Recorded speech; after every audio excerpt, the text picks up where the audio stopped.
కళ్ళు మూసుకుందాం, చిన్న ప్రార్థన చేసుకుందాం.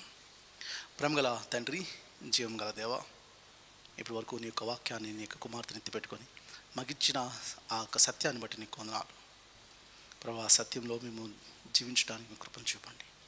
ఒకసారి మా కమిట్మెంట్స్ ఒక్కసారి మేము రెన్యూల్ చేసుకోవడానికి ఆలోచించే కృపను మాకు అనుగ్రహించమని ప్రభు. ఇది కదవా నీ వాక్యాన్ని ధ్యానిస్తూ ఉన్నాం. మా స్టడీని మీరు బ్లెస్ చేయండి ప్రభా. మీ వాక్యాన్ని ధ్యానిస్తుండగా ప్రభా మాకు మైండ్స్ని, హార్ట్స్ని ఓపెన్ చేయండి ప్రభా. అర్థం చేసుకునే జ్ఞానాన్ని మీరు అనుగ్రహించి ప్రభా, క్రీస్తుని గురించిన అనుభవ జ్ఞానంలోకి దినదినం ప్రభా నీ వాక్యాన్ని డిగ్ చేస్తున్నప్పుడు ప్రభా దాని సత్యాలు మాకు బోధించండి. దాని ద్వారా మేము జనాల్లోకి వెళ్ళి, సమాజంలోకి వెళ్ళి మేము జీవించే కృపను అనుగ్రహించమని మా ప్రభును రక్షకుడైన యేసుక్రీస్తు నామమున అడిగి వేడుకుంటున్నాం తండ్రి, ఆమేన్. సో అపోస్తలుల కార్యాలు book of acts first chapter మనం 1 to 12 verses మనం కంప్లీట్ చేసుకున్నాం. మొదటి అధ్యాయము మొదటి 12 వచనాలని మేము చూసుకున్నాం. 11 వచనం చూసాం. వర్స్ నుంచి 12వ వచనం నుంచి ఇందాక తమ్ముడు చదివినప్పుడు మనం విన్నాం. దీంట్లోంచి కొన్ని సత్యాలని మనం తెలుసుకోవడానికి మనం ప్రయత్నం చేద్దాం. ఎక్కడున్న మాట అంటే 1వ అధ్యాయం 12వ వచనం అంటే, the apostle return to the Jerusalem from the hill called the mount of olives, a Sabbath day walk from the city, and they when arrived they went upstairs to the room where they were staying. Those present were the Peter, John, James, Andrews, Philip and Thomas, Bartholomew, Matthew, James of and Simon the Zealot, and the Judas the son of James. They all joined together constantly in prayer. So ఇక్కడున్న మాట ఏంటంటే, దేవుడు వాళ్ళు మనం మొదటి నుంచి 11 వచనాలు చదివినప్పుడు ఆయన తిరిగి లేచిన తర్వాత ఆయన సజీవుడని అనేకులు కనపరుచుకున్నాడు. సో నేను ఫ్యాంటమ్ అని చెప్పట్లేదు. సో మీరు ఈ సిరీస్ని మిస్ అవ్వదు. ఒకవేళ ఈ సిరీస్ మీరు సెకండ్ సిరీస్కి వచ్చి ఉంటే, ఒకవేళ నా ప్రీవియస్గా అంటే మనం ఆ టాక్ని కానీ మిస్ ఉంటే యూట్యూబ్లో ఉంది కాబట్టి దాన్ని వినడానికి మీరు ప్రయత్నం చేయండి. ఒకవేళ అది లేకపోతే లాస్ట్ సండే నేను రాజమండ్రిలో ఇచ్చాను అదే టాక్ని, మీరు దాన్ని వాచ్ చేయడానికి మీరు ప్రయత్నం చేయండి. సో అప్పుడు దీని కంటిన్యూషన్ మనకు తెలుస్తుంది. సో మనకేం మాట్లాడుకున్నాం లాస్ట్ వీక్ అని అంటే, మొదటి నుంచి 11 వచనాలు మనం చూసినప్పుడు దేవుడు ప్రభు తిరిగి లేచిన తర్వాత అనేక ప్రమాణాలను, రుజువుల్ని చూపించుకున్నాడు. గ్లోరిఫైడ్ బాడీతో తిరిగి లేచిన తర్వాత 40 days వాళ్ళకు ఉండి చెప్పింది ఏంటంటే, కింగ్డమ్ ఆఫ్ గాడ్ గురించి వాళ్ళకి బోధించాడట. సో చాలాసార్లు మనం మాట్లాడుకుంటా ఉన్నాం మన చర్చ్లో, కింగ్డమ్ ఆఫ్ గాడ్ గురించి మనం మాట్లాడుతున్నాం. ప్రభు తిరిగి లేచిన తర్వాత 40 days కింగ్డమ్ ఆఫ్ గాడ్ గురించి మాట్లాడాడు. ఆయన మినిస్ట్రీ స్టార్ట్ చేసినప్పుడే repent the Kingdom of God is near, దేవుని రాజ్యం సమీపించింది కాబట్టి మారు మనసు పొందని దేవుని రాజ్యం గురించి మాట్లాడుతూ ఉన్నాడు. సో ఆయన తిరిగి లేచిన తర్వాత దేవుని రాజ్యం గురించిన అనేక సత్యాలు వాళ్ళకి 40 days బోధించిన తర్వాత వాళ్ళు అడిగారు, ఒక ప్రశ్న వేశారు, ఈ రాజ్యాన్ని నువ్వు ఎప్పుడు స్థాపిస్తావు, ఈ రోమన్స్ చేతుల నుంచి మనల్ని ఎప్పుడు విమోచిస్తావు అన్నట్టు వాళ్ళు అడుగుతుంటే ప్రభు అన్నాడు, అది తెలుసుకోవడం మీ పని కాదు. సో టైం తెలుసుకునే ప్రిడిక్షన్స్ మీరు ఇవ్వద్దు. మీ పని ఏంటంటే మీరు యాక్షన్లో దిగాలి. అదేంటంటే మీరు పరిశుద్ధాత్మ మీ మీదకి వచ్చినప్పుడు మీరు శక్తిని ఉంటారు. మీరు ఏం చేస్తారంటే ఆ శక్తితో విట్నెస్ అనేది బయటకు వెళ్తుంది. సో కొన్ని ప్రిన్సిపల్స్ చెప్తున్నాడు. ఏమని చెప్పాడంటే, you receive the power, you receive the Holy Spirit. ఆ హోలీ స్పిరిట్ దేవుని వల్ల నీకు ఏమొస్తుందంటే పవర్ వస్తుంది. ఆ పవర్ ఏంటంటే నుంచున్న వాడిని పడగొట్టడానికి కాదు. ఆ పవర్ ఎందుకు అని అంటే విట్నెస్ కోసం అన్నాడు. So Holy Spirit power, Holy Spirit దేవుడు నాకు ఎందుకు కావాలి అని అంటే, ఐ నీడ్ పవర్. ఆ పవర్ దేనికి అంటే విట్నెస్గా ఉండడానికి, బోల్డ్గా విట్నెస్గా నుంచోడానికి. సో ఇందాక నేను రాహుల్తో మాట్లాడుతూ అది మాట్లాడతాను. సో మేబీ రాహుల్ రేపొద్దున్న one fine day we're praying. So రేపొద్దున తను ఒక బ్యూరోక్రాట్ అవుతాడని నేను ఎక్స్పెక్ట్ చేసినాను. ఎందుకంటే మొన్న ఒకదానికి క్వాలిఫై అయ్యాడు, గ్రూప్ 2 ఆఫీసర్గా ఉన్నది. ఇంకొక ఇంటర్వ్యూ ఉంటుంది, క్వాలిఫై అయితే I will become a group 2 officer. So నేను రాహుల్తో మాట్లాడుతూ ఇందాక ఏమన్నాడంటే, నీ సిస్టంలో ఒక వన్స్ నువ్వు ఎంటర్ అయిపోయిన తర్వాత, సిస్టంలోకి ఎంటర్ అయిపోయిన తర్వాత కొంతమంది మీరు చూడండి, జయప్రకాష్ నారాయణ లాంటి వాళ్ళు విలువలతో, వాల్యూస్తో వాళ్ళ సొసైటీలో ఏదో చేద్దామని పంపించారు. కానీ ఏమైంది అడుగుస్తే అంటే, పొలిటికల్గా ఆయనకున్న ప్రెషర్, సో అనేకమైన ఛాలెంజెస్, మరి ముఖ్యంగా ప్రజల నుంచి సరైన ఆదరణ రానప్పుడు ఒక సరైన అవగాహన లేని ఒక పార్టీని పెట్టిన ఒక leader, I don't want to mention his name, ఆ లీడర్తో జాయిన్ అయ్యి నాకు ఇలాగన్నా వస్తుందేమో కొంతమంది అని సపోర్ట్ తీసుకోవడం. అంటే నేను ఒక మంచి వాల్యూస్తో స్టార్ట్ చేసిన అవతల ఉన్న ఛాలెంజెస్ జైంట్స్లో నాకు కనబడుతున్నప్పుడు, ఆ మాఫియా లేకపోతే ఒక పొలిటికల్ ఛాలెంజెస్ నాకు జైంట్స్ కనబడుతున్నప్పుడు నేను కాంప్రమైజ్ అయిపోతూ ఉంటాను. నేను కాంప్రమైజ్ అవ్వకుండా నాకు ఒక సూపర్ న్యాచురల్ పవర్ కావాలి. ఆ పవర్ ఎవరిస్తాడు? పరిశుద్ధాత్మ దేవుడు. అందుకే నేను చెప్పాను, నీకు రేపొద్దున నువ్వు బ్యూరోక్రట్ అయినప్పుడు, ఒక ఐఏఎస్ ఆఫీసర్ అయినప్పుడు, లేదా ఒక ఐపీఎస్ అవుతాయి, కానీ నీకు జయప్రకాష్ నారాయణ గారికి ఏమైనా తేడా ఉంటుందా? ఓ బిలీవర్ ఐఏఎస్ అవడానికి, ఒక good person like Jayaprakash Narayana గారు పిల్లదేంటి ఐఏఎస్ అవడానికి తేడా ఏంటి? ఇద్దరు సేమ్ చేస్తారా? ఒకళ్ళు వాళ్ళ సొంత నాలెడ్జ్ మీద బేస్ చేసుకొని మంచి చేయాలని, తనకి ఏది మంచి అనిపిస్తుందో దాన్ని చేస్తే, బిలీవర్ ఏం చేస్తాడంటే దేవుని మీద ఆధారపడి ఆ లాస్ని బేస్ చేసుకొని ఏం చేస్తాడంటే సిస్టమ్ని సరిచేయడానికి ధైర్యం కావాలి. బోల్డ్గా ఉంచడానికి we need Holy Spirit. Holy Spirit దేవుడిని మనం చాలాసార్లు మిస్అండర్స్టాండ్ చేసుకుంటుందంటే, భాషలు మాట్లాడడానికి, ప్రవచించడానికి హోలీ స్పిరిట్ దేవుడిని మనం ఫిక్స్ చేస్తాం. బట్ హోలీ స్పిరిట్ దేవుడు యొక్క పర్పస్ ఏంటి అంటే నన్ను బోల్డ్గా చేయడానికి, బోల్డ్ విట్నెస్గా నుంచోపెట్టడానికి. అది కూడా క్రైస్ట్ అసెండ్ అవుతూ కదా, అంటే ఆయన ఆరోహణ అవుతూ ముందు, అంటే ఇంకా చెప్పాలంటే the final words of Jesus Christ. Final words యేసు ప్రభు చివరిగా మాట్లాడిన మాటలు ఏంటంటే శిలువ మీద మాట్లాడిన 7 మాటలు కాదు. ఆయన ఫైనల్గా మాట్లాడిన మాటలు ఏంటంటే ఇవి: నేను వెళ్ళిన తర్వాత మీకు ఆదరణకర్త వస్తాడు. లేకపోతే ఆయన చెప్పిన మాట అంటే పరిశుద్ధాత్మ మీ మీదకి వచ్చినప్పుడు మీరు శక్తిని ఉంటారు, బూదిగంతాలకి సాక్షులుగా ఉంటారని హోలీ స్పిరిట్ దేవుడి గురించి చెప్పి ఆయన వెళ్ళిపోయిన పరిస్థితులు మనకు కనబడుతూ ఉంటాం.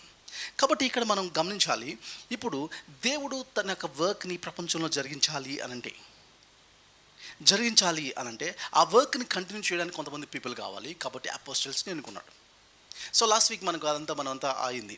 సో అపోస్తల్ని ఎన్నుకున్నప్పుడు ఇక్కడ గమనిస్తేనంటే, ఇక్కడ మనకు కొన్ని విషయాలు మనకి చాలా స్పష్టంగా మనకి అర్థమవుతుంది. అదేంటంటే దేవుడు హ్యూమన్ విల్ని ఎలా వాడుకుంటాడు. దేవుడు స్వయంగా ఎంటర్ అయిపోయి అద్భుతాలు చేయడమే కాదు, అద్భుతం చేసినప్పుడు కూడా నా రీసోర్సెస్ని ఆయన కోరుకుంటాడు. మనలాగా కురిపించగలడు కదా, కానీ 5,000 కంటే ఎక్కువ ప్రజలు చూసినప్పుడు ఎవరైనా వాళ్ళకి ఆహారం పెట్టగలరా అంటే ఒక చిన్న పిల్లవాడు తీసుకొచ్చి 5 రొట్టెలు 2 చిన్న చేపలు ఇచ్చాడు. నా 5 రొట్టెలు, నా చిన్న చేపలు, నా చిన్న కాంట్రిబ్యూషన్ ఉపయోగించుకొని దేవుడు కార్యాలు చేస్తాడు. మీ చిన్న కాంట్రిబ్యూషనే కావచ్చు, కానీ ఆ చిన్న కాంట్రిబ్యూషన్ ద బెస్ట్ మీరు ఏది ఇస్తారో దాన్నే కొన్ని వేల మందికి అయితే బ్లెస్ చేస్తాడు. అదన్నా. సో నేను చాలాసార్లు ఈ మాట చెప్తాను ఒక చోట, అది ఇక్కడ మన దగ్గర చెప్పాను, నాకు గుర్తులేదు. నాతో పాటు ఒక ఆయన, and I don't want to mention his name, popular speaker ఆంధ్రప్రదేశ్లో చెప్పుకోదా, అంటే పాపులర్ స్పీకర్ అంటే ఈ సెలబ్రిటీ స్టాటస్లో ఉన్న స్పీకర్. ఆయన ఏమంటున్నాడు అని అంటే, ఒకసారి నేను రీసెంట్గా కలిసినప్పుడు, మేబీ ఒక 2 years 3 years బ్యాక్, నేను మా తమ్ముడు వెళ్ళి కలిసినప్పుడు ఏదో పని మీద మేము కలిసాం. అంటే ఎంతమంది ఉంటారు బ్రదర్ ఇప్పుడు మినిస్ట్రీలో, జిఎన్జీలో లేకపోతే అని అంటే నేను చెప్పాను, ఆయన ఎంతమంది చాలా ఇయర్స్ బ్యాక్ ఆయన మినిస్ట్రీ కొన్ని సెషన్స్ అటెండ్ అయ్యేవాడు. నేను చెప్పాను అప్పుడు ఎంత ఉంటారు 200-300, ఇప్పుడు కూడా అట్లాగే ఉన్నారు 200-300. సో ఆయనకేమో ఈరోజు ఆయన చెప్తున్నాడు కొంతసేపు, బై గ్రేస్ బ్రదర్ నాకు ఈరోజు మోర్ దెన్ 10,000 కాంగ్రిగేషన్ చర్చ్ ఉంది అన్నాడు ఆయన. సో ఆయన దృష్టిలో అలెఫ్ అన్నవాడు ఒక ఫెయిల్యూర్. ఏంటి అని అంటే 10 years లేదా ఒక 15 years బ్యాక్ ఇద్దరం కలిసినప్పుడు, మేము తన మినిస్ట్రీ స్టార్ట్ చేశాడు, నేను చేసినప్పుడు ఆయన దృష్టిలో ఈరోజు ఆయన 10,000 కాంగ్రిగేషన్, ఈరోజు మన కాంగ్రిగేషన్ వచ్చి 70 members, 50 to 70 members అట్లా ఉన్నారు, 50 members అనుకో. So for him a life is a failure. కానీ what is the driving force, నన్ను నడిపిస్తున్న ఫోర్స్ ఏంటి? యేసుప్రభు అంటాడు వాళ్ళకి ఆహారం పెట్టండి. ప్రభా నా దగ్గర ఏమున్నాయి, నా దగ్గర చిన్నది, నా మినిస్ట్రీ చాలా చిన్నది, 5 రొట్టెలు 2 చిన్న చేపలే, కొద్దిమంది ఉంటాం అని ఏమంటాడంటే అది ఇవి కొన్ని వేల మందికి నేను బ్లెస్సింగ్ చేస్తాను. That is the driving force, నన్ను నడిపిస్తుంది కదా. ఆ నైట్ అంతా ఫెయిల్ అవుతాం. మనం ఎన్ని ప్రాజెక్ట్స్ పెడతాం, అన్ని ప్రాజెక్ట్స్ వెంటనే క్లిక్ అయిపోవు. చేస్తుంటాం ఫెయిల్యూర్స్ చేస్తూ ఉంటున్నాం. నేను ఏదైనా మాట్లాడితే అన్న మళ్ళీ కొత్త ప్రాజెక్ట్ తీసుకొచ్చాడు రా, లేదా అల్ఫాక్ ఇంకో కొత్త ప్రాజెక్ట్ తీసుకొచ్చారు అన్నట్టు మనం చూస్తూ ఉంటాం. కానీ ఫెయిల్యూర్స్గా మనం 10 ప్రాజెక్ట్స్ తీస్తే మేబీ ఒక 4 or 5 క్లిక్ అయితే, ఒక 5 మనం కొన్ని ఏరియాస్లో మనం ఫెయిల్ అవుతున్నప్పుడు మనకేమనిపిస్తుంది అంటే ఏంటి ఇన్ని ప్రాజెక్ట్స్ పెట్టుకొని మనం ఫెయిల్ అవుతున్నాం. ఆ నైట్ అంతా వలలేస్తాను ఉన్నాడు, ఫెయిల్ అవుతాను ఉన్నాడు పీటర్.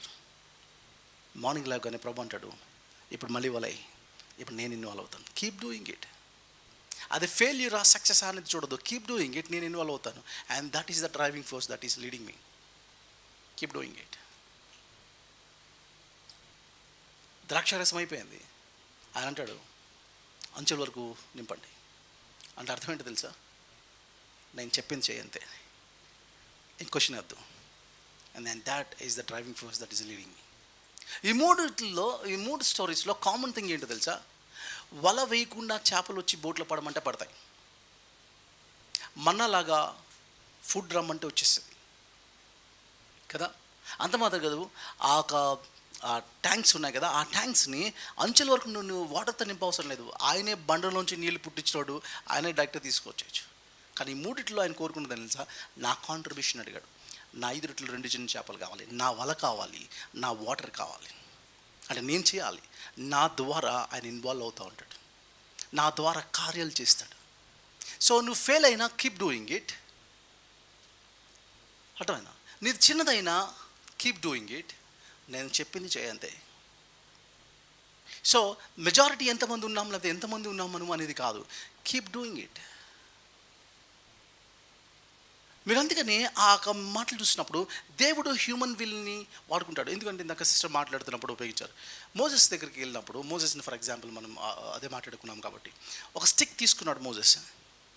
ముందు ఎర్ర సముద్రం ఉంది, ఆ స్టిక్తో నువ్వు చాపు. ఏమైంది? ఈ స్టిక్ ఎంత ఉందా? ఆ స్టిక్ అంత లేదు, నేను వస్తే అంత ఉంటుంది. ఆ స్టిక్ అంత ఉండదు. నేను ఇన్వాల్వ్ అవుతాను. డివైన్ ఇంటర్వెన్షన్, డివైన్ ఇన్వాల్వ్మెంట్ ఏం చేస్తుందంటే అదంటే టైనీ థింగ్స్ని మైటీ థింగ్స్గా చేస్తుంది, టైనీ పర్సన్ని మైటీ పర్సన్గా చేస్తుంది. హోలీ స్పిరిట్ దేవుడు ఏం చేస్తాడంటే వీక్ పర్సన్ని స్ట్రాంగ్ పర్సన్గా చేస్తాడు. హోలీ స్పిరిట్ దేవుడు ఏం చేస్తాడంటే జ్ఞానం లేని వాడిని జ్ఞానవంతుడిగా చేస్తాడు కదా. లోకంలో ఉన్న జ్ఞానవంతుడిని సిగ్గుపరచడానికి దేవుడు ఎవరిని ఎన్నుకుంటాడు తెలుసా? అమ్మాని లాంటి వాడిని, ఆదాని లాంటి వాడిని సిగ్గుపరచడానికి దేవుడు మిమ్మల్ని ఎన్నుకుంటాడు. రేపొద్దున నిత్యత్వంలో వాళ్ళు ఒత్తి చేతులు తేలిపోయినప్పుడు, అరే వీళ్ళు అసలు భూమి మీద ఎప్పుడు చూడలేదు, పేపర్లు ఎప్పుడు పడలేదు, వీళ్ళు ఇప్పుడు మా గురించి అంటే అప్పుడు పేపర్ న్యూయార్క్ మీద మీరు మాత్రమే పడతారు. పేపర్ మీద మీ పోస్టులు ఉంటాయి. ఇమాజిన్ దట్ సీన్ ఎలా ఉంటుందో కదా. నువ్వు చేసిన ఫ్యాషన్ డిజైన్ క్లిక్ అయిపోద్ది అక్కడ న్యూయార్క్ మీద కదా. అప్పుడు లియో విట్టన్ బ్రాండ్ ఉండదు, కానీ నీ బ్రాండ్ ఉంటుంది. దేవుడు అలాంటి ఒక కింగ్డమ్ని దేవుడు ఎస్టాబ్లిష్ చేస్తూ ఉన్నాడు. దానికి ఏం చేస్తాడంటే దేవుని హ్యూమన్ విల్ని వాడుకుంటాడు. అందుకని దేవుడు ఏం చేస్తాడంటే హ్యూమన్ని వాడుకుంటాడు. హేరోదుని వాడుకున్నాడు, సాతాన్ని వాడుకున్నాడు, యోధాన్ని వాడుకున్నాడు. వీళ్ళందరినీ దేవుడు వాడుకున్నాడు అన్న విషయం మనకి చాలా స్పష్టంగా మనకి అర్థమవుతుంది. అందుకని ఒక విషయం మనం గమనించాలి, అదేంటంటే దేవుడు ఎట్లాగా హ్యూమన్ వాడుకుంటా ఉన్నాడు అని అంటే, మీరు ఒకసారి రోమపత్రిక 10వ అధ్యాయం చూస్తే రోమన్స్ 10th చాప్టర్, రోమపత్రిక 10వ అధ్యాయం ఎవరిని చదవగలరా? Romans 10th chapter verse 14 and 15. verse 14 and 15. 14-15లో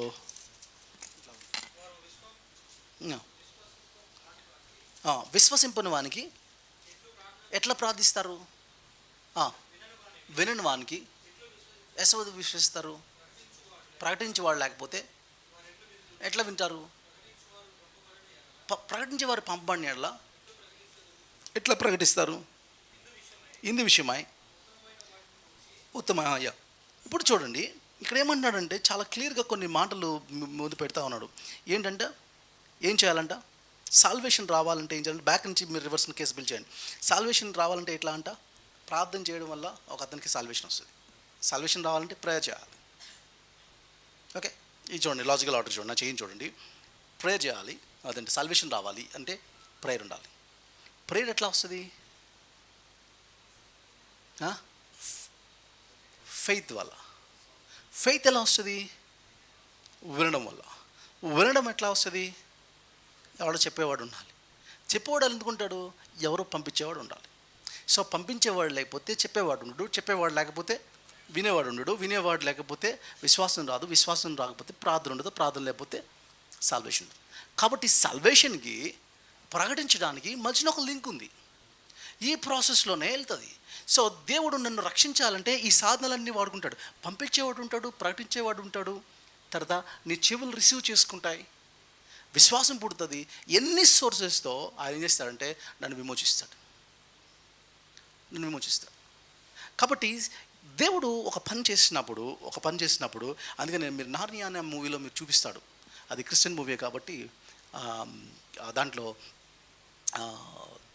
ఏంటంటే ఎడ్మండ్ కదా, అతని పేరు ఎడ్మండ్ అని వాళ్ళ తమ్ముడిని, లేదా ఎడ్మండ్ వాళ్ళ ఇది ఆడుకుంటాడు, తమ్ముడిని తీసుకొచ్చిన తర్వాత సీన్ ఒకటి గుర్తులేదు నాకు, ఆడుకుంటూ ఉంటారు. వాళ్ళ తమ్ముడు వచ్చేస్తాడు, వాళ్ళ తమ్ముడిని సాటర్న్ యొక్క వైట్ విచ్ యొక్క చేతుల నుంచి తీసుకొచ్చిన తర్వాత ఎడ్మండ్ వాళ్ళ తమ్ముడు కలిపి ఆడుకుంటూ ఉంటారు. సడన్గా కొన్ని వుల్ఫ్స్ వచ్చి అటాక్ చేస్తాయి. వెంటనే అక్కడికి అస్లాన్ కూడా వస్తుంది. అస్లాన్ కూడా ఉంటాడు అక్కడ, ఎవరు లైన్ ఉంటారు. అస్లాన్తో పాటు అస్లాన్ యొక్క కొంత సోల్జర్స్ కూడా ఉంటారు. వెంటనే ఇలా కత్తి తీసేస్తే వెంటనే అస్లాన్ ఒక మాట్లాడు, వైట్ కత్తి తీయద్దు, ఇది పీటర్ యొక్క బ్యాటిల్, పీటర్ చేస్తాడు. పక్కన ఉంటాడు అంతే, పక్కనుండి నాతోనే జయించప్పు చేస్తాడు. ఆయన జయించడం కాదు, ఆయన జయించాడు, నీతో కూడా జయించిస్తాడు పాపాన్ని ఆయన జయించడమే కాదు, నాతో పాపాన్ని జయింపచేస్తాడు దేవుడు నీ పక్క నుండి. అందుకని దేవుడు ఏం చేస్తాడు అనంటే, ఆయన నాకు అన్ని కంటెంట్ అన్నిటిని ఉపయోగించుకుంటాడు అనే విషయాన్ని మనం జ్ఞాపకం చేసుకోవాలి. కాబట్టి ఈ ప్యాసేజ్ నేను చూసినప్పుడు 3 భాగాలుగా నేను చేశాను. ఒకటి సబ్మిషన్, రెండోది సూసైడ్, మూడోది సెలక్షన్. ఒకటి సబ్మిషన్, రెండోది సూసైడ్, మూడోది సెలక్షన్. సో నెంబర్ 1, మీరు 12వ వచనం నుంచి 15వ వచనం మీరు చూస్తే, యాక్ట్స్ చాప్టర్ 1 verse 12 to 15, 12 నుంచి 15 వచనాలు మీరు చూస్తే అక్కడ ఏమంటుంటే ద సబ్మిషన్ ఆఫ్ డిసైపుల్స్ యొక్క సబ్మిషన్ గురించి మాట్లాడుతూ ఉంటాడు. అక్కడ ఈ డిసైపుల్స్ యొక్క పేర్లు వాడాడు కదా, అన్ని పేర్లు ఇచ్చాడు కదా. ఆ పేర్లో విచిత్రమైన కొన్ని విషయాలు మనం గమనించడానికి ట్రై చేద్దాం. ఆ పేర్లే ఉన్నాయి కదా, ఆ పేర్ల నుంచి ఏం తెలుసుకోవచ్చు అని అంటే, ఆ పేర్లలో ఎలాంటి వాళ్ళు ఉన్నారు మనం చూద్దాం. ఒకటి సీమోను అనే ఒక జెలోతీయుడైన సీమోను, జెలోతియన్స్. రెండోది విమెన్, మూడోది తన ఓన్ ఫ్యామిలీ మెంబర్స్, నాలుగోది చాలామంది ఇల్లిటరేట్, అంటే అంత పామురులైన శిష్యులు ఉన్నారు. సో ప్రభు ఎన్నుకున్న గ్రూప్ అంటే ఒక రకంగా చెప్పాలంటే, దేవుడి ప్రపంచాన్ని భూమిని తలకిందలు చేయాలనుకుంటా ఉన్నాడు. కాబట్టి ఆయనకి ఆఫీస్లో వర్క్ చేయడానికి, ఆయన బిజినెస్ని క్యారీ చేయడానికి ఒక స్ట్రాంగ్ లీడర్స్ కావాలి కదా. ఇప్పుడు రెవెన్యూ డిపార్ట్మెంట్ని లేకపోతే ఇక అడ్మినిస్ట్రేషన్ని కాపాడడానికి ఇప్పుడు ఏం చేస్తా అంటే ఇంటర్వ్యూ జరుగుతుంది. ఎంత టఫ్గా ఉంటుంది బ్యూరోక్రాట్ ఇంటర్వ్యూ, ఎగ్జామ్. ఎంత కష్టపడతారు, రోజుకి కనీసం 15 గంటలు చెప్పిన 2-3 సంవత్సరాలు కంటిన్యూస్గా చదివి 1-2 సార్లు ఫెయిల్ అయ్యి 3rd అటెంప్ట్లోనో ఐఏఎస్ అవుతున్నారు కదా. ఇండియా మొత్తానికి కనీసం 18 లక్షల మంది రాస్తుంటే దాంట్లో ఒక టాప్ 200-300 మెంబర్స్ మాత్రమే ఐఏఎస్ అవుతున్నారు. ఒక 20 లక్షల మంది రాస్తే, అది కూడా ఇంత టైం ఎఫర్ట్ చేస్తే, ఒక అడ్మినిస్ట్రేటర్ లేకపోతే ఒక సొసైటీలో ఒక చేంజ్ తీసుకురావడానికి ఇంత చదువుకోవాలి, ఇంత చేయాలి అన్నప్పుడు భూమిని తలకిందలు చేయడానికి దేవుడు ఎన్నుకున్న ప్రజలు ఎవరో తెలుసా? ఆ టెస్ట్లో క్వాలిఫై అవ్వాల్సిందని తెలుసా? ఎవరిని ఎన్నుకున్నాడు దేవుడు? టాలెంటెడ్, నో, ఎబిలిటీస్ ఉన్నాడు, స్కిల్స్ ఉన్నవాళ్ళు, బాగా ఎడ్యుకేటెడ్, ఈడైతే బలస్తుడు, ఈడు, ఇట్లా కాదు. మేము నార్త్లో అక్కడ వెళ్ళినప్పుడు మేము పామ్ బిల్డింగ్ అయినా పామ్ బిల్డింగ్ అయినా కదా, పామ్ బిల్డింగ్ అని ఒక బిల్డింగ్ ఉంది, రామచంద్ర గారు కట్టారు. నాకు తెలిసి వచ్చి ఆ బిల్డింగ్స్ కొన్ని, నాకు తెలిసి వచ్చి ఒక 30-40 కోట్లు ఉంటుందేమో ఆ పామ్ బిల్డింగ్స్. అక్కడున్న ప్రాస్టిట్యూట్స్ ఎవరైతే ఉన్నారో వాళ్ళ పిల్లల్ని ఆయన పెంచుతున్నాడు. వాళ్ళ వృత్తిలోకి వెళ్ళకుండా, ఈ రామచంద్రన్ ఆయన ఆ వృత్తిలోకి వెళ్ళకుండా వాళ్ళని ప్రభులో నడిపిస్తున్నాడు. వాళ్ళు ఈరోజు బీఎస్సీ నర్సింగ్ వచ్చారు. నిన్నే ఒక 1 వీక్ బ్యాక్ నాకు ఫొటోస్ పంపించారు. 2 అమ్మాయిలు ఎయిర్ హోస్టెస్గా సెలెక్ట్ అయ్యారు. దాంట్లో వాళ్ళని ఎదిగింపచేస్తాను. ఆ ఒక 40-50 crores worth of building administrator పేరు సురేష్ గారు. సురేష్ కదా ఆయన? సురేష్ గారు ఆయన సాక్ష్యం చెప్తూ, నేను ఒక ఆటో డ్రైవర్ నుండి అని. నేను షాక్ ఏంటంటే 70 కోట్లు, ఒక 50 కోట్ల ఆస్తిని ఆటో డ్రైవర్ చేతిలో ఎలా పెడతారు ఆయన? రామచంద్ర అడిగింది నాకు అర్థమైందంటే, ప్రభులాగా ఆయన ఏంటంటే, నీకు ఎంత స్కిల్స్ ఉన్నాయి, ఎబిలిటీస్ ఉన్నాయన్న దాన్ని బట్టి ఆ బిల్డింగ్ అప్ చెప్పలేదు, నువ్వెంత ఫుల్గా ఉన్నావు అన్న దాన్ని బట్టి, అంతే. నీ ఫెయిత్ఫుల్నెస్. ప్రభు యొక్క క్రైటీరియా నీ ఇంటెలిజెన్స్ కాదు, నీ యొక్క ఫెయిత్ఫుల్నెస్, నీ మొరాలిటీ. లాస్ట్ టైం నేను ఆకుల శ్రీరాములు ఇంజనీరింగ్ కాలేజ్లో మాట్లాడుతున్నాను చాలా ఇయర్స్ బ్యాక్. నా టాక్ అయిపోయిన తర్వాత మా ప్రిన్సిపల్ నుంచొని ఆయన ప్రశ్న వేశాడు, మా స్టూడెంట్స్కి మాకు మధ్య ఉన్న గ్యాప్ ఏంటి, ఏ గ్యాప్లో మేము ఏం చేస్తే ఇంకా బెటర్ అవ్వగలమని అడిగాడు. నేను చెప్పాను, you know how to make a gun but you don't know how to use the gun. మీరు గన్ ఎట్లా తయారు చేయాలో నేర్పుతారు, ఇంటెలిజెన్స్ నేర్పుతారు, ఎందుకు ఉపయోగించాలో ఎథిక్స్ నేర్పుతారు. అది ప్రాబ్లం మీకు. మన ఎడ్యుకేషన్, మన యూనివర్సిటీస్ మీ బాంబు ఎట్లా నేర్పాలో తెలిసి చెప్తుంది. అలాగా ఇంటెలిజెన్స్ మాత్రమే ఉండి ఎథిక్స్ లేకుండా ఉన్న వాళ్ళు ఏం చేస్తారు అని అంటే ఒసామా బిన్ లాడెన్లా అవుతారు. ఎందుకంటే వాడు ఎంటెక్ మెకానికల్ ఇంజనీర్. నాలెడ్జ్ అంతటిని దేనికోసం ఉపయోగించి డిస్ట్రక్షన్కి ఉపయోగించుకున్నాడు. ఎథిక్స్తో, మొరాలిటీతో కూడిన ఇష్యూ. కాబట్టి దేవుడు ఎన్నుకున్న ప్రజలు ఎలా ఉంటారు అని అంటే, ఇదిగో ఆయన కొన్ని క్రైటీరియా పెట్టుకున్నారు, ఆ క్రైటీరియా క్వాలిఫై. దాంట్లో డిఫరెంట్ పీపుల్ ఉన్నారు, మీరు ఎక్స్పెక్ట్ చేయరు. ఫస్ట్ సెంచరీలో విమెన్ వాజ్ నాట్ అలౌడ్, కానీ విమెన్ అక్కడ నేర్చుకున్నారు. విమెన్ అసలు టీచింగే కుదరదు, విమెన్ అసలు ఎంటర్ అవ్వడానికి లేదనంటే డిసైపుల్స్ ఏం చేస్తారు, నేర్చుకుంటారు. ప్రభు పాదాల దగ్గర విమెన్ ఉన్నారు, కామన్ పీపుల్ ఉన్నారు. ఇంకా గొప్ప విషయం ఏంటంటే అక్కడ ఉన్నదంటే జెలోతీయుడు అన్నాడు కదా, జెలోథియన్స్, సిమోన్. జెలోథియన్ ఎవరంటే ఉగ్రవాదులు, వీళ్ళు నక్సలైట్ లాంటి వాళ్ళు. మీరు 66 AD వాళ్ళు రివోల్ట్ అయ్యారు. ఎవరికంటే రోమన్ ప్రభుత్వానికి రివోల్ట్ అయ్యారు జెలోథియలు. సో ఆ ఫౌండేషన్ ప్రభు ఉన్న టైంలోనే జెలోథియలు ఉన్నారు.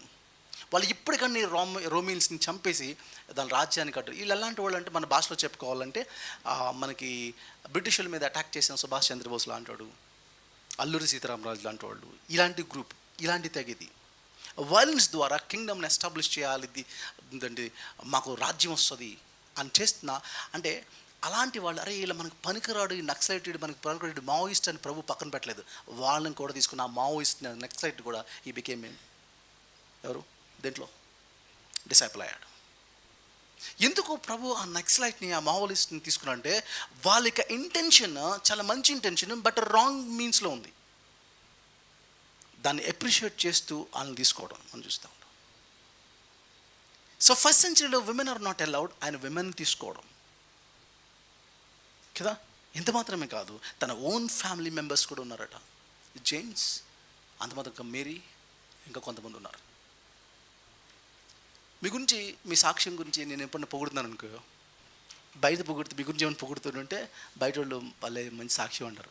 మీ ఇంటి ఎదురుగుండా పొడిగాను అనుకో, మీ ఇంటి తల్లిదండ్రులు ఎదురుగుండా, మీ అక్కలు, మీ అన్న వాళ్ళు ఎదురుగుండా పొగిడాను అనుకోండి, మీకు తెలియక మాట్లాడుతున్నారు అంటారు. అంతేగా. ఇంటికి వచ్చి చూడండి, మా అమ్మాయి ఏంటో, మా అబ్బాయి ఏంటో మీకు తెలుస్తుంది. అవునా? ఇంట్లో సాక్ష్యం పెద్ద ఉండదు మనకి కదా. ఇంట్లో కూడా వచ్చి ఆరాధన చేస్తున్నాడు అని అంటే ఆయన విట్నెస్ ఎలాగుండి ఉంటుంది, ఎక్కడ కాంప్రమైజ్ అంటే చిన్నప్పటి నుంచి వెతికిస్తుంటుంది. అరే మా అన్న చిన్నప్పటి నుంచి అట్లా డిఫరెంట్గా ఉన్నాడు, మేము ఇప్పుడు వరకు పిచ్చుడు అనుకున్నాం, అందుకని ఆయన బతుకున్నప్పుడు ఇప్పుడు వాళ్ళు యాక్సెప్ట్ చేయాలి.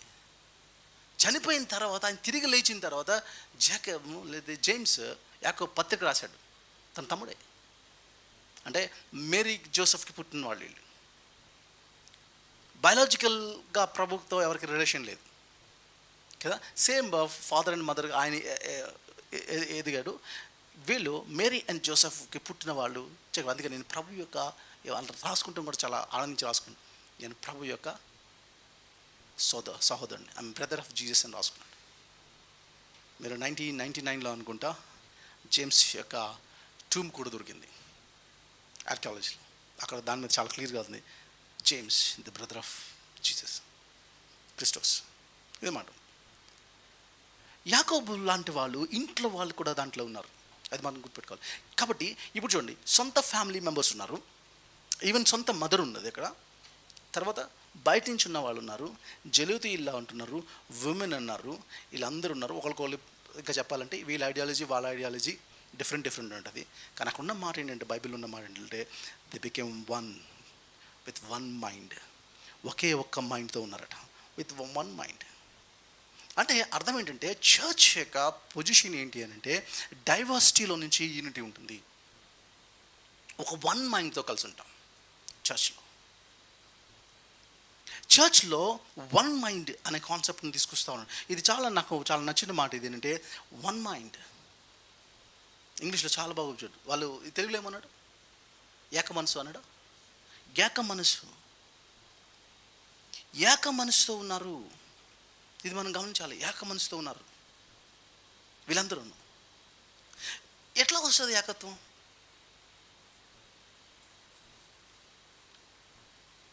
ఎలా వస్తుంది? ప్రపంచానికి చాలా ఆశ్చర్యం. అరే మేమందరం కమ్మ జాతి, కమ్మ వైభవం, మేమందరం కాపులు, కాపు సత్తా కదా. అదే కదా డైలాగులు బయట. మా యూనియన్ ఇది కదా, యూనియన్ లీడర్ నేను. ఇది మా రైల్వే యూనియన్ కదా. ప్రతిదానికి మేము అన్న దాంట్లో అలా కాకుండా డిఫరెంట్ డైవర్సిటీలో నుంచి ఒక యూనిటీ. అరే రైల్వే వాళ్ళకి కార్పెంటర్కి సంబంధం ఏముంది? వాళ్ళకి పడుతుందా? వీళ్ళేమో ఫిషర్మెన్, వీళ్ళేమో జలోదీయులు, వీళ్ళేమో రివోల్ట్ చేస్తారు, వీళ్ళకి పడుతుందా? వీళ్ళేమో విమెన్ చాలా తక్కువ చూసేవాళ్ళు. వీళ్ళందరూ ఏకాత్మకలా ఎట్లా వస్తారు? ఆ బ్యూటీ ప్రపంచం చూడాలి అంటే అది చర్చ్ నుంచి స్టార్ట్ అవుతుంది. And church is the only place ప్రపంచానికి వాల్యూస్ ఏంటో, యూనిటీ ఏంటో, వన్ మైండ్ ఏంటో ప్రపంచానికి చూపించవలసింది చర్చ్ అట్లా చూపిస్తుంది. ఆ చర్చ్ ఫామ్ అవ్వక మునిపే, ఇంకా చర్చ్ మనకి సెకండ్ చాప్టర్ నుంచి ఫామ్ అవుతుంది, నెక్స్ట్ వీక్ నేర్చుకుంటాం. ఫామ్ అవ్వక మునిపే వాళ్ళ నుంచి యూనిటీ తీసుకుంటారు. దేవుడు చెప్తున్న మాట ఏంటంటే, ప్రభు వాళ్ళకి చెప్పిన మాట ఏంటంటే, ఎందుకనంటే వాళ్ళు ప్రార్థన చేస్తున్నారంటే ఎడతెగగా ప్రార్థన చేస్తున్నారు అనే మాట ఉపయోగించి, వాళ్ళు ఎడతెగగా ప్రార్థన చేస్తున్నారు. Praying continuously. యాక్చువల్గా ఇక్కడ మీరు చూడండి, అక్కడున్న మాట ఏంటంటే, చర్చ్లో ఎంతమంది ఉన్నారంటే ఈ మేడగదిలోకి 120 మంది వెళ్ళారు. 3.5 years ప్రభు యొక్క మినిస్ట్రీ అయిపోయిన తర్వాత ఆయన కాంగ్రిగేషన్ ఎంత తెలుసా? 120 members. ఇదే మన ఇండియాలో కానీ జరిగితే ఇది అట్టర్ ఫెయిల్యూర్ మినిస్ట్రీ. ఇది కదా, అట్టర్ ఫెయిల్యూర్. మనకి పెట్టగానే 1000 మంది వచ్చేయాలి. ఒక 2 years 3 yearsలోనే ఒక 1500 2000 దాటిపోవాలి కదా. ఈ మధ్యన ఒక మాట అంటున్నాడు ఒక ఆయన. ఈ మధ్యన మా వాడు వచ్చాడండి, ఊరు వచ్చాడు, వితిన్ 2 yearsలో క్లిక్ అయిపోయాడండి. క్లిక్ ఏంటో అర్థం కాలేదు నాకు. క్లిక్ ఏంటి? 2 yearsలో క్లిక్ అయిపోయాడట ఆయన. ఈ వర్డ్స్ చూడండి మీరు ఎట్లా ఉపయోగిస్తూ ఉన్నారు. 120 members, 3.5 years of the ministry, 120 membersతో చర్చ్ స్టార్ట్ అయింది. సో చర్చ్ ఎట్లా స్టార్ట్ అవుతుంది అంటే, దేవుని రాజ్యం ఎట్లా స్టార్ట్ అవుతుందంటే అది ఆవగింజ లాంటిది, ఒక సీడ్తో పోలుస్తున్నాడు. ఎందుకంటే అది చిన్నగానే స్టార్ట్ అవుతుంది, కానీ అది చాలా పెద్ద అయిపోతూ ఉంటుంది. అందుకని ఇలాంటి పరిస్థితుల్లో ఉన్నది ఏంటంటే, వాళ్ళు ఒకటే ప్రభు చెప్పిన మాట అంటే, మీరు వెళ్ళి వెయిట్ చేయండి. మీరు వెళ్ళి ఏమన్నాడు? వెయిట్ చేయండి అన్నాడు. అదే కదండి, మీరు కనిపెట్టి ఉండండి అంటే. వీళ్ళు ఏం చేశారు? కనిపెట్టడం అంటే ప్రార్థన చేస్తారు. అందుకనే ప్రార్థనలో కనిపెట్టడం అనే కాన్సెప్ట్ మనకు అక్కడి నుంచి వచ్చిందేమో బహుశా. వెయిట్ చేయండి అని చెప్పాడు. ఎందుకు? మీరు ఏం వెయిట్ చేస్తే ఏమొస్తుంది అంటే పరిశుద్ధాత్మ దేవుడు వస్తాడు. సో పరిశుద్ధాత్మ దేవుడు రావాలి మీ మీదకి అంటే ప్రార్థన చేయండి, అప్పుడు మీ మీదకి వస్తుంది అనేది కాదు బైబిల్ మాట్లాడుతుంది. నేను ప్రార్థన చేస్తే I receive the Holy Spirit అనేది కాదు. నా ఓన్ ఎఫర్ట్తో హోలీ స్పిరిట్ దేవుడు రాడు. అందుకని నేను దేవుడిని ఎన్నుకోలేదు, దేవుడే నన్ను ఎన్నుకున్నాడు. నేను చూస్ చేసుకోలేదు, ఆయన నన్ను చూస్ చేసుకున్నాడు. అందుకని వాళ్ళు విధేయతతో, ఒబీడియన్స్తో, వాళ్ళ సొంత ఐడియాతో కాకుండా వాళ్ళ ప్రభు మీద ఆధారపడడానికి ఇష్టపడ్డారు. ఇది కాబట్టి దేవుడు అలాగా ద సబ్మిషన్ ఆఫ్ డిసైపుల్స్. ప్రభు చెప్పారు వెయిట్ చేయమని. ఈ 120 మంది ఒక మేడ గదిలోకి వెళ్ళి ప్రార్థన చేస్తూ కూర్చున్నాం, వెయిట్ చేస్తూ ఉన్నాం. It's a submission. కానీ మీరు చూస్తే 15వ వచనం నుంచి 20వ వచనం మాట్లాడుతున్నారు. He's talking about JUDA. ఇక్కడ సూసైడ్ గురించి మాట్లాడతాను. నాట్ అబౌట్ సబ్మిషన్ అయిపోయింది. నెక్స్ట్ ఏమంటే సూసైడ్. జూడా గురించి మాట్లాడుతున్నప్పుడు సాడ్ థింగ్ ఏంటి అని అంటే, చాలా భయంకరమైన పరిస్థితి ఏంటంటే, యోధా అన్నవాడు ప్రభువుని అమ్మేశాడు 30 వెండి నాణాలకి. పిండాలకు అమ్మేశాడు. యేసు ప్రభు ఒక మాట చెప్పాడు, మత్తయి సువార్త 19వ అధ్యాయం 28వ వచనంలో అంటాడు, మీరు 12 సింహాసాల మీద కూర్చుని 12 గోత్రాలని వెళ్తారు అని చెప్పిన 12 మందిలో ఒకటి తప్పాడు. ఒక సింహాసనం ఖాళీగా ఉంది. ఇప్పుడు దాన్ని ఫీల్ చేయాలి. సో పీటర్ ఇప్పుడు దాన్ని మెన్షన్ చేస్తూ ఉన్నాడు. పీటర్ దాన్ని తీసుకొచ్చి, అరే ఆల్రెడీ ప్రభువు చెప్పాడు కదా, మనలో ఒకడు మిస్ అయ్యాడు. ఈ మిస్ అయిన విషయం ఇది ర్యాండమ్గా జరిగింది కాదు, ఇది ఆల్రెడీ స్క్రిప్చర్లో ముందే చెప్పబడింది. స్క్రిప్చర్లో చెప్పినందుకు ఇక్కడ జరగలే, ఇలా జరుగుతుందనే విషయం దేవుడికి ముందే తెలుసు కాబట్టి ఆయన అక్కడ చెప్పాడు. అందుకే దీన్ని ప్రీ డెస్టినేషన్ అనే మాటను ఉపయోగించినప్పుడు be careful using the words. దేవుడికి ముందే తెలుసు కాబట్టి నా ఫ్రీ విల్లో, నా ఫ్రీడంలోంచి నేను ఎలాంటి నిర్ణయాలు తీసుకుంటాను ఆయనకి ముందే తెలుసు కాబట్టి దాంట్లో నుంచి. అందుకని ఆయన ఉన్న మాట ఏంటి, ఒకసారి 115వ దావీదు కీర్తన 3వ వచనం చూస్తారా? 115వ దావీదు కీర్తన 3వ చరణం అంటామా? 3వ చరణం 115:3.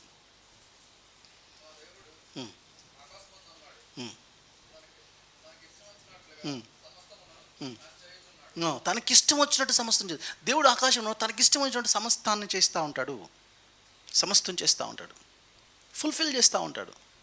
యెషయా గ్రంథము 55వ అధ్యాయం 11వ వచనంలో కూడా ఈ మాట ఉంటుంది. యెషయా గ్రంథము 55వ అధ్యాయం 11వ వచనం, 55th chapter 11th verseలో God's word never returns back అన్న మాట ఎంటీ అని అంటాడు. చూస్తారు ఒకసారి Isaiah 55th chapter verse 11.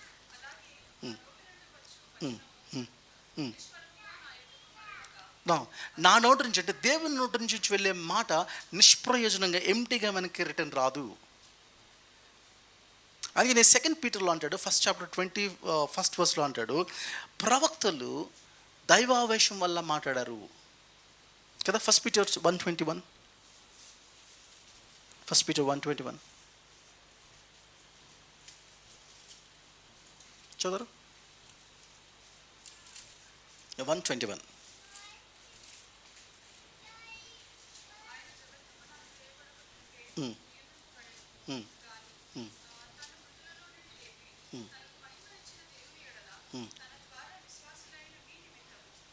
So 2 Peter 1:21, 2 Peter 1:21.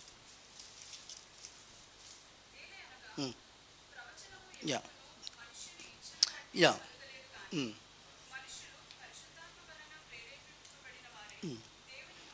చాలు. ఏమన్నాడంటే ప్రవచనాలు మనిషి యొక్క సొంత ఇష్టాన్ని బట్టి జరగలేదు, ఓన్ థింగ్తో కాదు. దేవుడు మనిషిని ప్రేరేపిస్తే మనిషి పలికాడు. అంటే ఏమంటున్నాడంటే ఇక్కడ 2 విషయాలు చెప్తాడు. When God moved profit mouthed, when God revealed profit recorded. అందుకని మనిషి యొక్క సొంత స్టైల్ ఉంటుంది, దేవునికి ఇన్వాల్వ్మెంట్ ఉంటుంది. ప్రవచనము అందుకనే నిరర్థం కాదు, ఊరకనే వెనక రాదు. అది వెళ్ళింది గాడ్ మూడ్. మనిషిని దేవుడు మూవ్ చేసినప్పుడు అంటే నోరు మనిషిది, మాట్లాడిన దేవుడు. అందుకనే ప్రవచనము అని నిరర్థం కాలేదు. సో ఇప్పుడు పీటర్ వచ్చి చెప్తున్నాడు, అరే మనలో ఒక పోస్ట్ ఖాళీ ఉంది కదా అపోస్తలులకు 12 మందిలో, కాబట్టి ఇంకొకళ్ళు ఎన్నుకుందామా అనట్లేదు. దానికి బేస్ ఏంటంటే వర్డ్ ఇలా చెప్తుంది, ఆల్రెడీ మీలో ఒకడు తప్పిపోతాడని ఆల్రెడీ వర్డ్ చెప్పింది. ఆల్రెడీ ప్రభు లూకాసు వార్తలో ముందే చెప్పాడు, మీలో ఒకడు నన్ను అప్పచెప్తాడు. అది కూడా రాశాడు ముందే. ఎవరు ఈ వ్యక్తి అనంటే జూడా ఎలాంటి వాడు అనంటే, ఇతను కూడా యూదా ఎలాంటి వాడు అనంటే ఈజ్ అ వికెడ్, గ్రీడ్ ఉంది. ఇంకా చెప్పాలంటే థీఫ్ అని ఉంది బైబిల్లో, ఒక దొంగ. అందుకనే ఒక విలువైన ఒక సంవత్సరం ఒక ఆదాయంతో 1 year's వేజ్తో ఒక పర్ఫ్యూమ్ కొని ఒక ఆవిడ తీసుకొచ్చి ప్రభు దగ్గర పాదాల దగ్గర వేస్తుంటే, ఈ ఆస్తి అమ్మి బీదలకి ఇస్తే బాగుంది కదా అని అంటే, వెంటనే నాకున్న మాట అంటే వాడు బీదల మీద ప్రేమ ఉండి కాదు, కానీ డబ్బు సంచి వాడి దగ్గర ఉంచుచు దాంట్లోది వాడు దొంగిలించుచు వచ్చుచుండెను అనేది అది కంటిన్యూస్, అది ప్రజెంటే కాదు, పాస్ట్ ప్రజెంట్ కంటిన్యూస్ టెన్స్. అది దొంగతనం చేసి ఏ స్థాయికి వెళ్ళిపోయాడంటే చివరికి రక్షకుడిని ఒక స్లేవ్లా ఒక బానిసగా అమ్మేశాడు. ఆ రోజు బానిస యొక్క ఖర్చు 30 వెండి నాణాలు. ఒక బానిస ఖర్చుకి క్రీస్తుని అమ్మేసి ముద్దుతో అప్పు చెప్పిస్తున్న వాడు. సో ఇవన్నీ ముందే ఓల్డ్ టెస్ట్మెంట్లో రాయబడింది. సో అది ప్రవచనం గురించి మాట్లాడతాం. ప్రవచనాలు దేవుని మనిషి యొక్క సొంత ఇష్టాన్ని బట్టి చాలదు, మనిషిని దేవుడు ప్రేరేపించాడు. అందుకని ముందుకి ఇతనికి ఉంది. అందుకని పీటర్ కోట్ చేస్తుంది ఏంటంటే, పీటర్ ఏమంటాడంటే, ఇదిగో ఈ పోస్ట్ ఖాళీ ఉంది, ఈ పోస్ట్ ఖాళీ అవుతుందని ముందుగానే ప్రవచనాల్లో ఉంది. తన ఓన్ పాయింట్ పెట్టట్లేదు, స్క్రిప్చర్ని కోట్ చేసి ఇదిగో ఇప్పుడు పెడతా ఉన్నాడు, అపాయింట్ చేస్తూ ఉన్నాడు. కాబట్టి ఇదిగో మనం ఎన్నుకోవాలి అని మాట్లాడుతూ ఉన్నాడు. కాబట్టి ఇక్కడ ఒకసారి వీలుంటే పిపిటీ చేస్తాను కదా సార్, తిను ఎందుకు సూసైడ్ చేసుకున్నాడు అని అంటే, మేబీ నేను ఈ రెండు విషయాలు మీరు చూస్తే మీకు అర్థమవుతుంది. ఎందుకంటే మనం చాలాసార్లు ఏమంటే తప్పు చేయగానే మనకి రిమోర్స్ అండ్ రిపెంటెన్స్ అని రెండు ఉంటాయి. రిమోర్స్ అండ్ రిపెంటెన్స్, ఈ రెండిట్లకి తేడా ఏంటి అని అంటే, నేను దొరికిపోతే ప్రజలకి భయపడి నేను చేసేది ఏంటంటే రిమోర్స్. రిపెంటెన్స్ అలా కాదు. నేను దొరికినా దొరకపోయినా నిజంగా పశ్చాత్తాపం హార్ట్లో ఉంటుంది. సో అది గిల్ట్కి తీసుకెళ్తుంది, కానీ పశ్చాత్తాపం రాదు. అది పశ్చాత్తాపం రాదు. కాబట్టి రిమోర్స్కి గిల్ట్కి ఈ వ్యక్తి ఎవరు, యూదా, తనకి ఏమొచ్చిందంటే నేను తప్పు చేశాననే ఒక భావం అయితే వచ్చింది, కానీ ఏం రాలేదనంటే ఇది రాలేదు. అందుకని నేను చెప్తాను. సో రిగ్రెట్కి రిపెంటెన్స్కి ఉన్న తేడా ఏంటంటే just short lived, no real change. Okay, repentance the heart change resulting in the change of a behaviour. Regret ఏం చేస్తుందంటే hating the consequence of sin. Repentance ఏం చేస్తుందంటే hating sin and embracing Christ. సిన్ని hate చేసుకునేలా చేసి క్రీస్తును వెంబడించేలా చేస్తుంది. ఇది బ్లేమ్ చేసుకునిస్తుంది, నన్ను నేనే జస్టిఫై చేసుకున్నట్టు చేస్తుంది రిగ్రెట్. రిపెంటెన్స్ ఏం చేస్తుంది అంటే, సో ఏం చేస్తే ఫుడ్ లేకపోతే అంటే ఆనర్షిప్ ఆఫ్ ద సిన్ అండ్ ఫెయిల్యూర్ని ఒకసారి చూస్తూ ఉంటుంది. ఇది self focused, but that is God focused. ఇది సెల్ఫ్ ఎఫర్ట్, నా అంతటి నేను ఏదో చేసేసుకోవాలి అనేది. కానీ అది అలా కాకుండా దేవునికి నా జీవితాన్ని అప్పచెప్పడం, అదేంటంటే రిపెంటెన్స్ కదా. ఇది లేజినెస్తో కూడింది రిగ్రెట్. ఏంటంటే ఈజీ వే దాని నుంచి తప్పించుకునేది. కానీ రిపెంటెన్స్ ఏంటంటే willingness to pay the cost to do right things. Regret ఏమవుతుందని అంటే యాంగర్ని తీసుకొస్తుంది, మెస్ ఆఫ్ సెల్ఫ్ వస్తుంది. రిపెంటెన్స్ ఏంటంటే biblical hatred for finding God. దేవుడిని నా బాధ పెట్టాననే బాధ ఉంటూ నేను సిన్ని ఏం చేస్తాను, హేట్ చేసిన స్థితికి వస్తుంది. అంత మాత్రం కాదు, the fear of consequences other పీపుల్ను, ఇతరులు తెలిసిపోయిందేమో అన్న దాంట్లోంచి రిగ్రెట్ ఉంటే నేను దేవుణ్ణి బాధ పెట్టాను అన్నది రిపెంటెన్స్ అవుతుంది. ఈ రెండింటికి తేడా. కాబట్టి ఇది డిస్పైర్తో ఉంటుంది, అది హోప్తో ఉంటుంది. ఈ రెండింటిని క్లోజ్ చేశాను.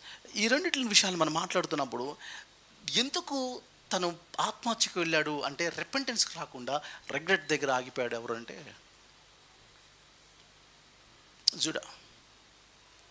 యూదా విషయం అట్లా జరిగింది. అందుకని ఈజ్ ఎ సూసైడ్ చేసుకున్నాడు. సో ఏం చేస్తుంది అని అంటే రిగ్రెట్ సూసైడ్కి నడుపుతుంది. రిపెంటెన్స్ దగ్గర ఏమవుతుందంటే ప్రభు దగ్గరికి మళ్ళీ తిరిగి వస్తాం. కాబట్టి is talking about the suicide. And finally ఇది మాట్లాడుతూ ఉన్నాం, అదేంటంటే the selection of a disciple.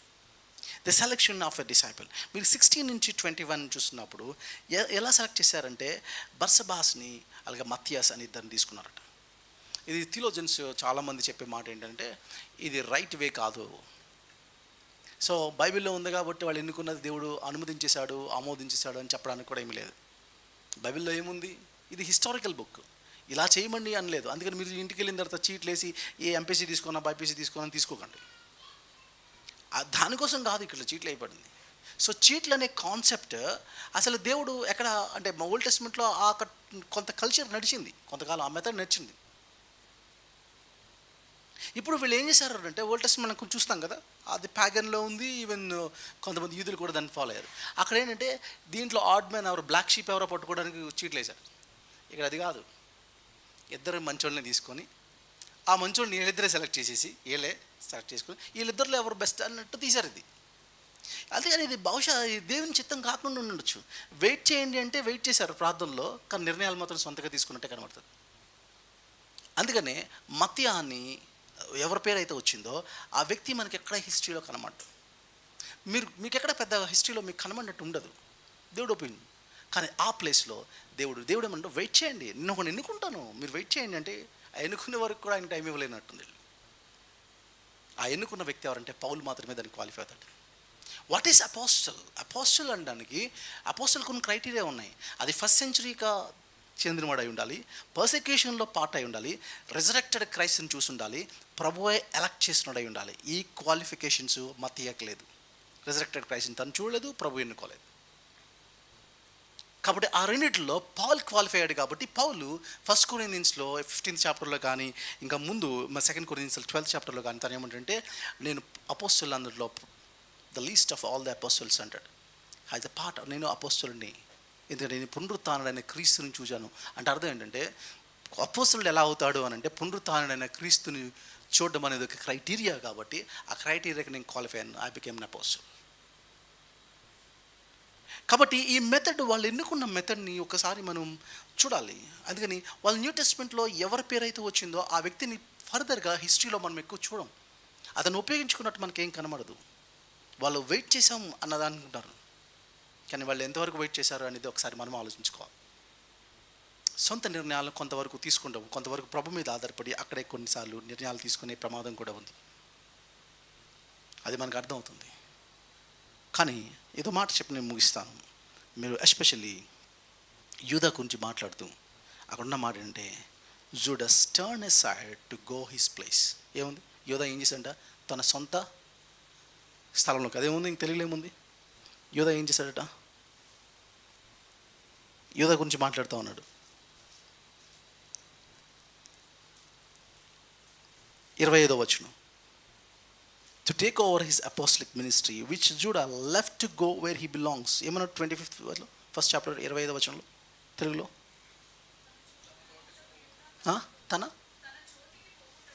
తన చోటికి పోవుటకు. ఎవరు? యోధా తప్పిపోయాడు. తన చోటు ఉంది, యోధాకు చోటు ఉందట. తన చోటికి తప్పిపోయాడు యోధా. అంటే ఏం గురించి మాట్లాడుతున్నాడు?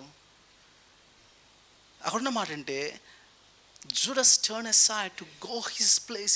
And what is his place? ఎక్కడున్నాడు అనుకుంటారు జూడా? ఇప్పుడు ఎక్కడున్నాడు అనుకుంటారు JUDA? Is it in heaven? దేవుని రాజ్యంలో ఉన్నాడు, కింగ్డమ్లో మిస్ అయ్యాడు. జూదా నిర్ణయించుకున్నాడు నరకానికి వెళ్ళిపోవడానికి. గుర్తుపెట్టుకోండి, ఒకటే ఉంటుంది, దై విల్ బి డన్, నీ చిత్తం జరగ్గాక అని. ఏ మనిషి అయితే దేవునితో అంటాడో వాడు దేవునితో, దేవుని రాజ్యంలో, హెవెన్లో ఉంటాడు. నీ చిత్తం జరగ్గాక దై విల్ బి డన్ అని ఏ మనిషితో దేవుడు అంటాడో వాడు నరకంలో ఉంటాడు. వాడి చిత్తానికి వదిలేస్తాడు. దై విల్ బి డన్ అంటాడు దేవుడు. హూస్ విల్ బి డన్ నా లైఫ్లో? Is it God's will be done or my will be done? నువ్వు దేవునితో అంటే యూఆర్ బ్లెస్డ్. వాళ్ళు దేవుడు నీతో అన్నాడంటే అయిపోయింది. Whose will be done? Whose will be done? ఆలోచించండి. సెలెక్ట్ చేశారు. మొత్తానికి ఫైనల్ స్టేజ్ చర్చ్ని ఫామ్ చేయడానికి దేవుడు అంతా సెట్ చేస్తూ ఉన్నాడు. అన్నీ సెట్ చేసుకుంటా ఉన్నాడు. ఇప్పుడు దాన్ని ఏం చేయాలంటే చర్చ్ డే ఆఫ్ పెంతెకోస్ట్ కోసం వెయిట్ చేస్తుంది. ఇప్పుడు పరిశుద్ధాత్మ దేవుడు వాళ్ళ మీదకి రావాలి అండ్ చర్చ్ యొక్క బర్త్ అనేది స్టార్ట్ అవుతుంది. అది నెక్స్ట్ వీక్ మనం నేర్చుకోవడానికి ప్రయత్నం చేస్తాం. అలా ఉండేలాగా దేవుడు తన కృపని మనకి అనుగ్రహించును గాక. ఆమేన్. ప్రార్థన చేసుకుందాం. ప్రేమగల తండ్రి, జీవం గల దేవా, మీరు మాకు ఇచ్చిన ఈ వాక్య సత్యాన్ని బట్టి నీకు కొందనాలు చెల్లిస్తూ ఉన్నాం. ప్రభా, ఇదిగో మేము నేర్చుకుంటా ఉన్నాం. సబ్మిషన్ గురించి నేర్చుకున్నాం, సూసైడ్ గురించి నేర్చుకుంటున్నాం, సెలక్షన్ గురించి నేర్చుకుంటున్నాం. ప్రభా, మా లైఫ్స్ ప్రభా డిసైపుల్స్ ఎలా అయితే సబ్మిట్ చేసుకున్నారో అలా సబ్మిట్ చేసుకుని కృపను అనుగ్రహించండి. అదే డిసైపుల్లో ఒక అతను సూసైడ్ చేసుకున్నాడు, సబ్మిట్ చేసుకోలేదు. ప్రభా, రిగ్రెట్కి వచ్చేసాడు కానీ రిపెంటెన్స్కి రాలేదు. ప్రభా, ఇది కదవా మా జీవితాల్లో, ఇది కదవా దేవుని యొక్క వాక్యం మాతో మాట్లాడుతున్నప్పుడు నిజంగా మా హార్ట్స్లో రిపెంటెన్స్ జరుగుతుందా? రిగ్రెట్ ఇలా చేయకుండా ఉంటే బాగుండేది, ప్రజలకు తెలిసిపోయింది అనే దాంట్లోనైనా నిజంగా రిపెంటెన్స్ ఉందా? ప్రభా, ఇది కదవా అంత మాత్రం కాదు. ప్రభా, సెలక్షన్ గురించి మాట్లాడతాను. ఒక డిసైపుల్ని సెలెక్ట్ చేయడంలో ఇది కదవా వాళ్ళ ఓన్ నామ్స్ని నమ్ముకున్నారేమో. ప్రభా, ఇది కదవా ఈ విషయాలు మాకు బోధించమని అడుగుతాను. ప్రభా, డిఫరెంట్ పీపుల్ని, డిఫరెంట్ కల్చర్లోంచి, డిఫరెంట్ సెట్ ఆఫ్ ఫ్యామిలీ స్ట్రక్చర్లోంచి వచ్చిన బిడ్డల్ని వన్ మైండ్తో, ఏకాత్మతో కలుస్తున్నారు. ప్రభా, అలాంటి హార్ట్స్ని, అలాంటి చర్చ్గా మా సంఘాన్ని కూడా మీరు నేర్పండి. మేమందరం వన్నెస్లోకి రావడానికి మీకు కృపను చూపండి. ప్రభా, ఇది కదవా ఎక్కడైతే యూనిటీ లేదో అక్కడ నా రాజ్యం లేదు అని వాక్యం సెలవిస్తుంది.